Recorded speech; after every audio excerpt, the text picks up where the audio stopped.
Salam əziz müəllimlər və abituriyentlər.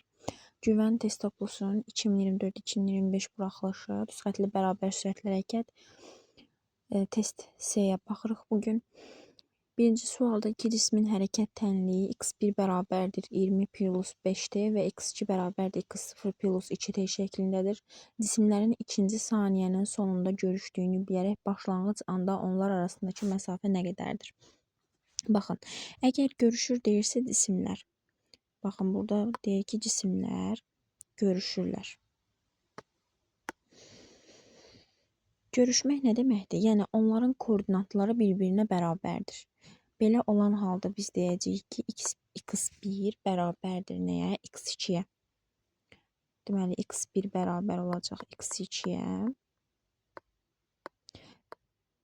Biz deməli 20 plus 5t bərabərdir x0 üstə gələk 2t bərabərləşdirməliyik. T'nin yerinə neçə qoymalıyıq? 2 saniyə. Çünki bizə deyir ki, ikinci saniyənin sonunda nəyə bərabərdir? Belə olan halda 20 plus qələmimlə nə oldu? 20 plus 5 vurulsun 2 10 bərabərdir. x0 üstə gəlinsin 2 vurulsun 2 4. Buradan nə olacaq? Deməli 30 bərabərdir. x0 üstə gəlinsin 4. Buradan tapırıq ki, x0 bərabərdir 26-ya. Baxın, x1-imizin x0-ı 20 idi. x2-mizin x0-ı 26 oldu. Aralarındakı fərq nə qədər olacaq? 26 çıxılsın 26 olacaq. Cavabımız deməli nədir? 6-ya bərabərdir. İkinci sual. Düzxətli bərabər sürətli hərəkət edən iki cismin hərəkət tənliyi x1 40-5t-dir, x2 isə vt-20 şəklindədir. Bu cisimlərin 4-cü saniyənin sonunda əgər görüşürsə cisimlər, ikinci cismin sürətini hesablayın. Yəni, cisimlər görüşür o deməkdir ki, yenə bunların koordinatları bir-birinə bərabərdir. Yəni, biz yazacağıq ki, x1 x2-yə bərabərdir. Belə olan halda 40 minus 5t 5t bərabərdir vt minus 20. Vt minus 20. 4-cü saniyə deyir. Deməli, t'nin yerinə qoymalıyıq 4. 40 çıxılsın 5 vurulsun 4 20 bərabərdir v vurulsun 4 çıxılsın nə? 20-yə bərabərdir. Buradan 20 bərabərdir. 20 bərabərdir 4v çıxılsın 20-yə. 4v bərabərdir 40, v bərabərdir 10. Bizdən zaten v-ni istəyirdi. Cavabımız olacaq 10, C variantı. Üçüncü sual. Üçüncü sualda deyir ki, x oxu boyunca düzxətli bərabər sürətli hərəkət edən iki cismin başlanğıc andakı vəziyyətlərinə əsasən onların görüş yerinin koordinatını hesablayın. Deməli, 2026-cı ilin MİQ imtahanında, yəni ayın 17-si olan imtahanda bu tipli bir sual düşmüşdü. Buna yaxın sual. Gəlin baxaq bu suala. Deməli, biz görürük ki, birinci cisim sürəti 6 metr bölünsün saniyə olan cisim mənfi 20-dir. Koordinatı mənfi 20-dir. Amma sürəti 4 olan cismin isə koordinatı neçədədir? 30-dadır. Bizdən soruşur ki, iki cismin başlanğıc andakı vəziyyətlərinə əsasən onların görüş yerini hesablayın. Yəni, bu cisimlər harada görüşəcəklər? Gəlin, hər bir cisim üçün biz tənlik qurmağa çalışaq. Məsələn, deyirəm ki, bu birinci cisimdir, bu da ikinci cisimdir. Birinci cisim üçün tənliyi necə quraram? Yazıram ki, x1 bərabərdir. Bunun x0 nə qədərdir? Mənfi 20-dədir. -20. Cismin istiqaməti görürsüz, sürətin istiqaməti x0, yəni x istiqamətindədir. Yəni bu şəkildə qrafiki belə çəkirik. Məsələn deyirik ki, x oxu istiqamətindədir. Məsələn x-in t-dən asılılıq grafikinə əsasən x oxu istiqamətindədir. Məsələn, amma bu nöqtədəndir. Baxın belə gəlir. -x0-dandır. Amma yenə x oxu istiqamətində gedib. Yəni yenə x oxu istiqamətində gedib.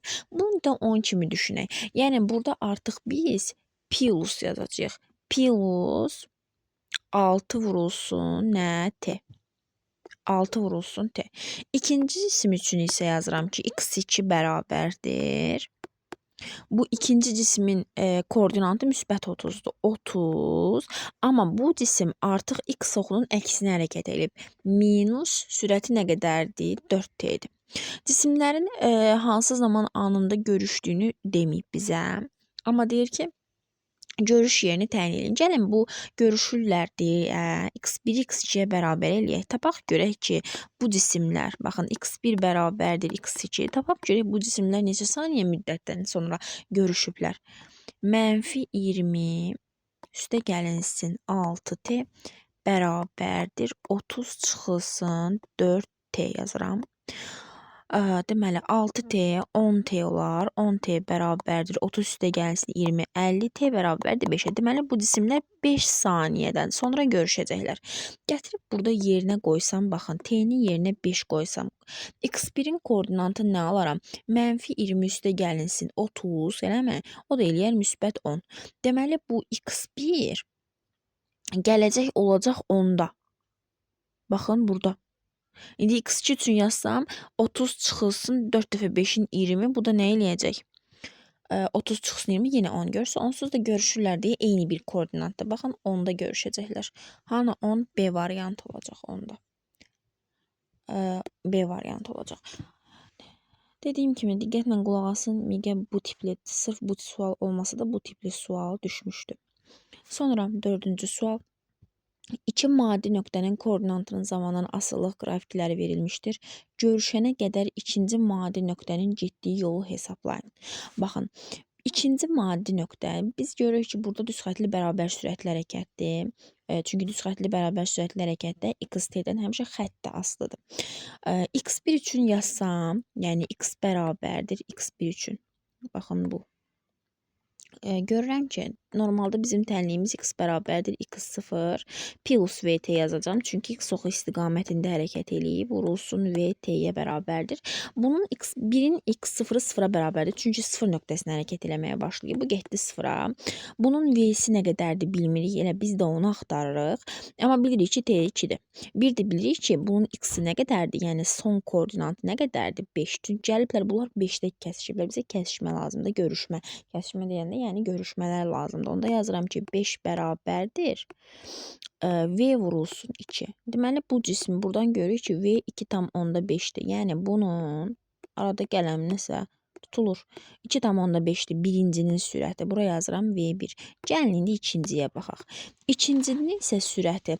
Baxın, x-ı neçədir son koordinatı? 5-ə gəlib, amma x0 25-dir. Onda yazıram 5 bərabərdir 25. Minus yazacağım. Niyə görə? Çünki baxın x oxunun əksinə hərəkət eləyir. Minus v vurulsun t də yenə 2-dir. Buradan tapıram ki, v vurulsun 2 bərabərdir 20-yə. V də bərabərdir 10-a. Deməli, V2-miz nəyə bərabər imiş? 10-a bərabər imiş. Bizdən ikinci maddi nöqtənin getdiyi yolu istəyir. İkinci maddi nöqtənin sürəti bəllidir. Gedilən yolda S bərabərdir VT-dir. Yəni, sürət 10-dur, ikinci cismin sürəti 10-dur. Zaman da onsuz da neçə saniyə? 2 saniyəyə görüşüblər. Bizə də görüşmə istəyir deyə 2 vurulsun, 10 nə eləyəcək? 20. Cavabımız olur 20 metr. 5-ci sual. Düzxətli hərəkət edən iki cismin sürətinin proyeksiyasının zamanın asılılıq qrafikləri verilmişdir. İki cisimdə görürük ki, hər iki cisimdə düzxətli bərabər sürətlə hərəkət edir. Çünki sürət, qiymət və istiqamət dəyişmir. Müşahidə anından 5 saniyə sonra cisimlər arasındakı məsafəni hesablayaq. Gəlin, ayrıca hesablayaq, baxaq görək birinci cisim nə qədər yol gedib, ikinci cisim nə qədər yol gedib. Birinci cisim deyirəm ki, budur. S1 ilə işarə edirəm. Bərabər sürətli hərəkəti deyə VT düsturu ilə gedirik. Deməli, birinci cismin sürəti 5-dir. Getdiyi yolda 5 saniyə müddətidir. 5-dir. Bu da eləyir nə? 25. 25 metr birinci cisim yol gedib. İkinci cisim nə qədər yol gedib? İkinci cismin sürəti deməli -10-dur. Zaman da 5-dir. Bu da -50 metr yol gedib. Bizdən istəyir ki, bunlar arasında məsafə nə qədərdir? Yəni, bu nə deməkdir? Bilirik ki, ümumiyyətlə, gedilən yol heç vaxt mənfi olmur. Yer dəyişmə mənfi olur. Bizdən də bunlar arasındakı məsafəni istəyir. Yəni, nə qədər yol gedib? Elə bil ki, düşünün ki, baxın, 0-dır. Buradan bir 0 nöqtəsi qeyd eləyirəm. Birinci cisim, baxın, buradan başlayıb 25 metr yol gedib. İkinci cisimdə -50 daxı görürük ki, bu x oxuyun əksinə hərəkətdir. Yəni, x oxuyun əksinə gəlib burada -50-də durub. Bunlar arasındakı məsafə nə qədərdir? 50 metr nə olsun mənfidir. 50 metr burada var, 25 metr burada var. Aralarındakı məsafə nə qədər olacaq? 75 metr olacaq daimi. D variantı. Sonra 6-cı sual. Düz xətlə hərəkət edən başlanğıc koordinatları eyni olan A və K cisimlərinin sürətinin zamandan asılılıq qrafikləri verilmişdir. 4-cü saniyənin sonunda bu cisimlər arasındakı məsafəni hesablayın. Yenə aydındır ki, baxırıq ki, düz xətli bərabər sürətlə hərəkət eləyib. Gəlin ayrı-ayrı bunların getdiyi yol. SA-nın gedilən yolunu tapıram. Buraya yazıram. SA bərabərdir. SA-nın sürəti 5-dir. 4 saniyə müddətində hərəkət olublar. 5 vurulsun 4, 20 metrdir. İndi SK üçün tapıram. SK bərabərdir. SK-nın sürəti 15-dir və eyni zaman eynidir. Vur 4. 15-i 4-ə vuranda eləyəcək nə? 60 metr. 60 metr. İndi 4-cü saniyənin sonunda bu cisimlər arasındakı məsafə, yəni biri 60 metr yol gedir, biri 20 metr yol gedir 4 saniyə müddətində. Aralarındakı məsafəni tapmaq üçün eləyərəm 60-dan çıxaram 20-ni. Bu da nə eləyər? 40 metr eləyər. 40 metr. C variantı. Sonra 7-ci suala baxırıq.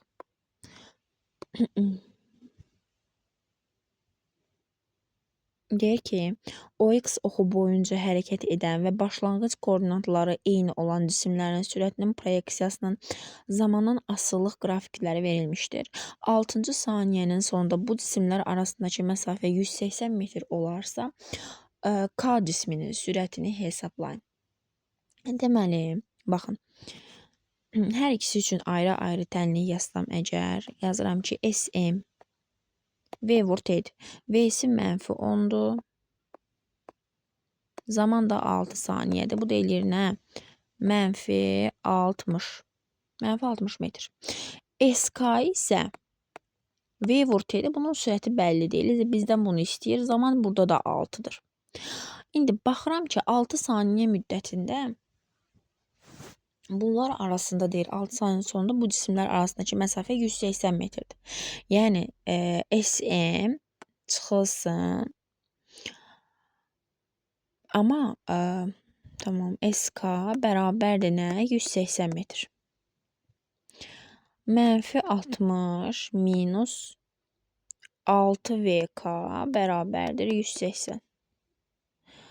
-6VK bərabərdir 180 plus 60 240. VK bərabərdir nəyə? 240 bölünsün. 6 nə eləyəcək? 40. 40 metr böl saniyə.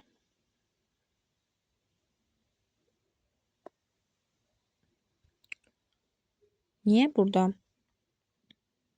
Müsbət minus 6.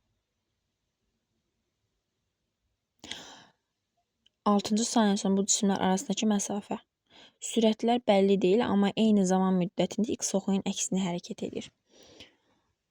8. Koordinatın zamandan asılılıq grafikinə əsasən hansı zaman intervalında cismin sürətinin proyeksiyası müsbət deyil? Bilirik ki, sürətin proyeksiyası o vaxt olur ki, müsbət olur ki, cisim x oxu istiqamətində hərəkət edir. X oxu istiqamətində, məsələn, 0-T1 aralığı x oxuyun əksinədir. T1 T2 arası ümumiyyətlə yəni sükunətdədir, hərəkət etmir.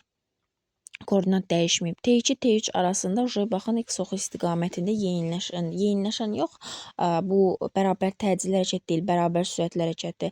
X oxu istiqamətində bərabər sürətli hərəkətdir. Belə bir qrafikləri var da, x0-ın x-in t-dən asılılıq qrafiki. Əgər x0 müsbətdirsə bu istiqamətdə, x0 sıfırdırsa buradan başlayır, x0 mənfidirsə aşağıdan başlayacaq. Yəni mənfi qiymətdən başlayır, yenə də yuxarı gedir. Bu da o qrafika uyğundur. Ona görə də T2, T3 aralığında x oxu istiqamətində bərabər sürətli hərəkətə aid olacaq. 9. Düşxətli hərəkət edən cismin koordinatının zamandan asılılıq qiymətləri cədvəldə verilib. Aşağıdakı ifadələrdən hansılar doğrudur? Deməli, birincidə deyir ki, cisim x oxu istiqamətində bərabər sürətli hərəkət eləyir. Deməli, əgər koordinat 25 olanda, zaman 1 olanda sürət 25-dir. Yenə də 20 olanda sürət 2-dir. Yəni zaman 2-dir. 15 olanda 3-dür. Buradan baxırıq ki, başlanğıc koordinat haqqında nə deyir? Yəni x bərabərdir x0. Üstə gələk VT-dir, yəni düsturumuz. Buradan bizim x-ımız 30 olanda 30 bərabərdir x0.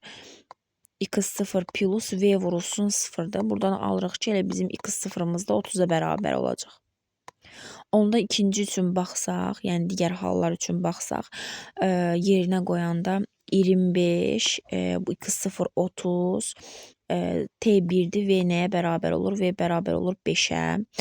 Baxın, belə olan halda v 5-ə bərabər olur. Sonra təzədən yerinə qoysam, 20-ni qoysam, 20, x0-ımız 30, v vurulsun zaman da 2. Buradan olanda yenə 10 bərabər olur 2v, o da yenə 5 eləyir. Deməli, görürsünüz, getdikcə sürət olduğu kimi qalır. Deməli, düzxətli bərabər sürətli hərəkətdir. Cisim x oxunun əksi istiqamətində bərabər sürətli hərəkət edirmi? Burada görürük ki, 25 bərabərdir 30-dur. VT-dir. 25 çıxılsın 30 mənfi 5 eləyəcək. Burada yəni hesablayırıq biz 20 bərabərdir. Baxın, belə qoysam 20 bərabərdir plusdur. Yəni bu o deməkdir ki, 20 çıxılsın 30-dur. Yəni mənfi 10 bərabərdir. Burada mənfidir qiymətlər. Yəni mənfi olmaq o deməkdir ki, x oxunun əksinə bərabər sürətlə hərəkət edir. Mən yanlış oxumuşam. Birdə deyir ki, x oxu istiqamətindədir, yoxsa əksidir. X oxu istiqamətində deyil. X oxunun əksinə bərabər sürətlə hərəkətdir. Deyir ki, üçüncüdə deyir ki, 6-cı saniyənin sonunda koordinat başlanğıcında olacaq. 6-cı saniyənin sonunda deyir, koordinat başlanğıcında olacaq. Yəni, x0 0-a bərabər olacaq. 6-cı saniyənin sonu, baxsam, buradan. Yenə x bərabərdir, x0 minus VT-dir. Yenə sürət 5-dir. x0-ımız 30-dur. 30 çıxılsın, deməli 5 vurulsun 6, 30 çıx 30 0. Deməli, koordinat başlanğıcı olacaq. Bu da doğrudur. 2 və 3 doğru oldu. D variantı. Sonra 10-cu sual. Cismin sürətinin proyeksiyasının zamandan asılılıq qrafiki verilib. Yəni, burada bizə sürətin zamandan asılılıq qrafikini verib, S-in T-dən asılılıq qrafikini istəyir. Bilirik ki, görürük ki, düzxətli bərabər sürətli hərəkətdir. Düzxətli bərabər sürətli hərəkətdə S-T-dən düz asılıdır həmişə. Yəni, koordinat başlanğıcından çıxan düz xətt olacaq. Amma baxırıq ki, V mənfidir, yəni aşağıdadır. Deməli, x oxunun əksinədir. Yəni, belə gələcək bu istiqamətdə. Yəni, sıfırdan aşağıya gələcək. Buradan olacaq, onda olur B variantı. A variantı olmur, çünki A variantı təcilli hərəkətə aiddir, kvadratik asılıdır. Bərabər sürətli hərəkətdə xəttdə asılıq olur. Burada da kvadratikdir, burada da kvadrat, yəni kökaltı yavaşlayan kimi asılıqlardır. C ola bilər, amma C o vaxt olur ki, V-nin qrafiki buradan yuxarıdan olsun. Sonra 11-ci sual. Koordinatın zamandan asılılıq qrafiki verilib, bizə şərtləri uyğunlaşdırmamız istənilir. Baxsam ki, baxın, A cismi üçün birinci baxıram ki, S bərabərdir VT-dir. Onda A cismi üçün hesablasam, 50 bərabərdir. Baxın, bura üçün hesablayıram. 50 bərabərdir. Nə oldu? 5 yazılmadı. 50 bərabərdir. T'miz nədir? 2 vurulsun V. Buradan tapıram ki, V 25-ə bərabər olacaq. Sonra B üçün isə yenə 50-dir. Yenə 50 bərabərdir. 4 vurulsun V bərabərdir 4 vurulsun ve burada elə bil 50 bölünsün 4-ə bərabərdir. O da 25 və 12,5-ə bərabərdir. VA-nın sürəti 25-dir, VB-nin sürəti isə 12,5-ə bərabərdir. Bu o deməkdir ki, yəni VA bərabərdir 2VB-yə. VA 2VB-yə bərabərdir. 1 doğrudur. 1 doğrudur. Onda 2VB 2VA-ya yox, yalnız 1 C variantı olacaq doğru cavab. Sonra 11-ci sualda nə olar? 11-i oxuduq. 12. İki cismin hərəkət tənlikləri bu şəkildə verilib. Görüşənə qədər birinci cismin getdiyi yol. Baxaq görək bu cisimlər görüşür neçə saniyəyə görüşəcəklər. Görüşmək deməkdir ki, koordinatları, yəni bu tənliyə bərabər eləyirsən. 10T minus 4 bərabərdir 20 plus 8T. Buradan 10T çıx 8, 2T bərabər olacaq 20 plus 4, 24.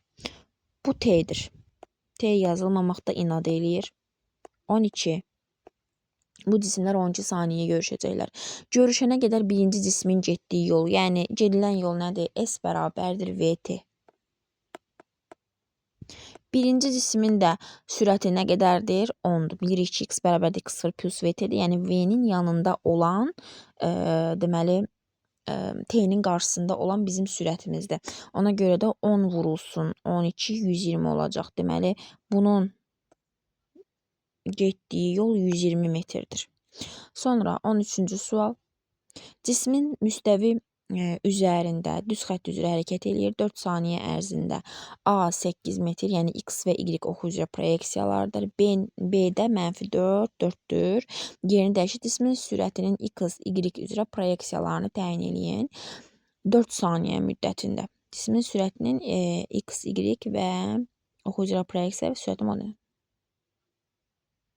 Hərəkət edək 4 saniyə ərzində A nöqtəsindən B nöqtəsinə gəlir. Yəni başlanğıc və son koordinatları bəllidir. Bilirik ki, düsturumuz V bərabərdir.